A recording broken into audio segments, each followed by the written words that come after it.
ഇസ്രയേലിനെ ഭീതിയിലാഴ്ത്തിയ കാട്ടുതീ നിയന്ത്രണ വിധേയമാക്കി. 2 ദിവസം നീണ്ട കടുത്ത പരിശ്രമത്തിനൊടുവിലാണ് തീ അണയ്ക്കാനായത്. ഇസ്രയേലിന്റെ ചരിത്രത്തിലെ ഏറ്റവും വലിയ തീപിടുത്തങ്ങളിലൊന്നാണ് നടന്നതെന്നാണ് റിപ്പോർട്ട്.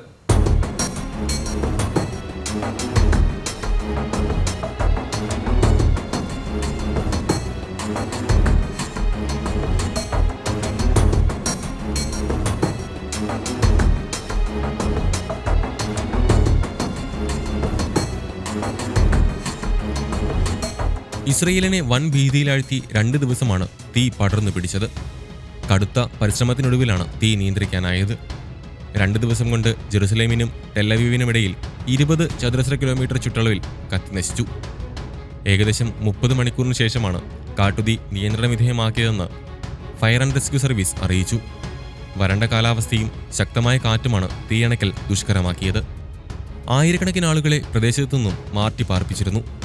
ആളപായമൊന്നും ഉണ്ടായില്ലെങ്കിലും തീയണയ്ക്കാനുള്ള ശ്രമത്തിൽ 17 ഉദ്യോഗസ്ഥർക്ക് പൊള്ളലേറ്റു.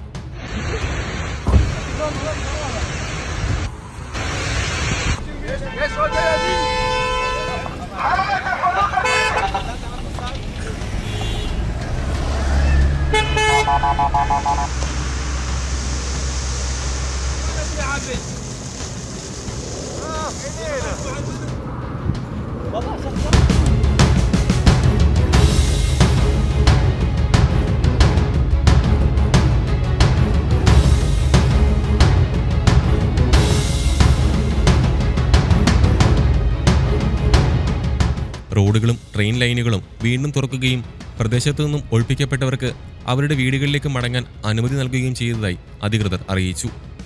നിയന്ത്രണ വിധേയമാക്കിയെങ്കിലും തീപിടുത്തം ഇനിയും ഉണ്ടാകുന്നത് തടയാനുള്ള ശ്രമങ്ങൾ നടത്തുമെന്നും തീപിടുത്തത്തിന്റെ കാരണത്തെക്കുറിച്ചുള്ള അന്വേഷണം ആരംഭിക്കുമെന്നും അഗ്നിശമന സേന അറിയിക്കുകയും ചെയ്തു. ഫ്രാൻസ്, ഇറ്റലി, സ്പെയിൻ അടക്കമുള്ള വിദേശ രാജ്യങ്ങളുടെ പിന്തുണയോടെയാണ് രാജ്യം ഇതുവരെ കണ്ടതിൽ വെച്ച് ഏറ്റവും വലിയ തീപിടുത്തം ഇസ്രയേലിന് നിയന്ത്രിക്കാനായത്. തീപിടുത്തത്തിൽ 3000 ഏക്കറോളം വനപ്രദേശം ഉൾപ്പെടെ ഏകദേശം 5000 ഏക്കർ ഭൂമി കത്തിനശിച്ചെന്നാണ് റിപ്പോർട്ട്.